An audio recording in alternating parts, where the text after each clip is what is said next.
ഇന്നൊരു കണമ്പ് കറി നോക്കിയാലോ. ഇന്നത്തെ എൻ്റെ ഊണിൻ്റെ സ്പെഷ്യലാണേ. തേങ്ങാപ്പാലിലാണ് ഈ കറി വെക്കുന്നത്. 2 കണമ്പേ ഉള്ളൂ. ഇവിടെ കൂടെ വീശിക്കൊണ്ട് പോണവരുടെ നിന്ന് ഞാൻ 2 കണമ്പ് വാങ്ങിയതാണ്. 2 ഉണ്ടായുള്ളൂ അവരുടെ നിന്ന്. അത് ഞാൻ നന്നാക്കി എടുക്കുകയാണേ. സൈഡിലത്തെ മുള്ളും വാലൊക്കെ കളഞ്ഞിട്ട് ഞാനൊന്ന് ചെതമ്പൽ കുത്തിക്കളയും. മുകളിലുള്ള ചെതമ്പലില്ലേ, അത് കുത്തിക്കളഞ്ഞിട്ടാണ് ഇവിടെ തന്നെ നിന്ന് ഉരക്കാനായിട്ട് ഞാനൊരു ചെറിയൊരു കല്ലെടുത്ത് വെച്ചിട്ടുണ്ട്. ഇങ്ങനെ ചെതമ്പൽ കുത്തിക്കളഞ്ഞിട്ട് ആ കല്ലുമേൽ ഉരക്കും. എത്ര ചെറിയ മീനാണെങ്കിലും ഒന്ന് കല്ലുമേൽ ഉരച്ച് അതിൻ്റെ വഴുമ്പൽ കളഞ്ഞില്ലെങ്കിൽ ടേസ്റ്റ് ഉണ്ടാവില്ലെന്ന് പറയും. എത്ര ചെറുതാണെങ്കിലും ഞാനിങ്ങനെ ഒന്ന് ചാളയാണെങ്കിലും ഒക്കെ ഞാനിങ്ങനെ തേക്കും, അല്ലെങ്കിൽ ആ ഉളുമ്പ് ചൊവ്വ ഉണ്ടാവും. ആ തലയുടെ ഭാഗം ഇങ്ങനെ കട്ട് ചെയ്തിട്ട് കത്തി കൊണ്ട് ആ ചെകിള പിടിച്ച് പുറകിലോട്ട് വലിക്കുമ്പോൾ പെട്ടെന്ന് തന്നെ അത് നന്നായി കിട്ടും. ആ തലയുടെ ഭാഗത്തൊന്ന് കട്ട് ചെയ്ത് കഴിയുമ്പോൾ തന്നെ ആ പൂവൊക്കെ പോകും. പിന്നെ ആ ജസ്റ്റ് ആ പുറകിൽ തന്നെ ഒന്നും കൂടി കട്ട് ചെയ്യുമ്പോൾ കുടലൊക്കെ ഒന്ന് പോയി കിട്ടും.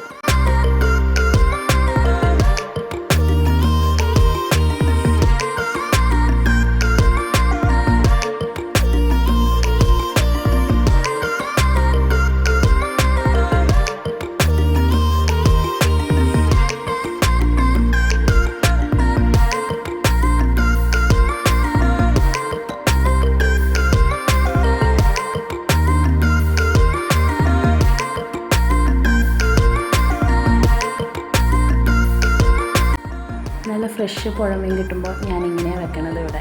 ഇവിടെ ഇതാണ് എല്ലാവർക്കും ഇഷ്ടം.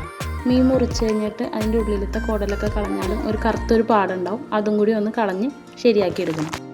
ഒരു ചട്ടിയിൽ 1/2 സ്പൂൺ മഞ്ഞൾപ്പൊടി, 2-3 സ്പൂൺ എരിവിനനുസരിച്ച് മുളക് പൊടിയും, 4 പച്ചമുളകും, വലിയ കഷ്ണം ഇഞ്ചിയും, ആവശ്യത്തിന് ഉപ്പും കൂടി ചേർത്ത് ജസ്റ്റ് കുറച്ച് വെള്ളത്തിലൊന്ന് മിക്സ് ചെയ്തിട്ട് അരമുറി തേങ്ങയുടെ 1-ാം പാലും 2-ാം പാലും, ഒരുപാട് വെള്ളത്തിലല്ല കേട്ടോ, ആ തേങ്ങാപ്പാലും കൂടി ഒഴിച്ചിട്ട് അടുപ്പത്തോട്ട് വെച്ച് തിളപ്പിക്കാം. ആവശ്യത്തിന് പുളിയും കൂടി ഇട്ട് തിളച്ച് വരുമ്പോൾ ഈ മീൻ കഷ്ണങ്ങൾ അതിനകത്തിട്ടിട്ട് ഒരു 10 മിനിറ്റ് ലോ ഫ്ലെയിമിൽ തിളപ്പിക്കുക. എപ്പോഴും മീൻ കറി വെക്കുമ്പോൾ മീൻ ഇടുന്ന സമയത്ത് ഹൈ ഫ്ലെയിമിലായിരിക്കണം. മീൻ ഇടുന്ന സമയത്ത് ഹൈ ഫ്ലെയിമിൽ നല്ലോണം വെട്ടി തിളച്ചുകൊണ്ടിരിക്കുമ്പോഴാണ് മീൻ ഇടേണ്ടത്.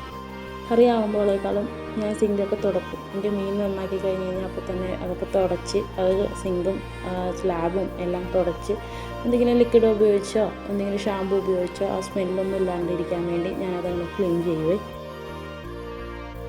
ലോ ഫ്ലെയിമിൽ ഒരു 15 മിനിറ്റും കൂടി ഇരുന്നപ്പോൾ കറി സെറ്റായി. ഉപ്പും പുളിയൊക്കെ ഒന്ന് ഈ സമയത്തൊന്ന് നോക്കണം. വേണമെന്നുണ്ടെങ്കിൽ കുറച്ചും കൂടി ചേർക്കാം.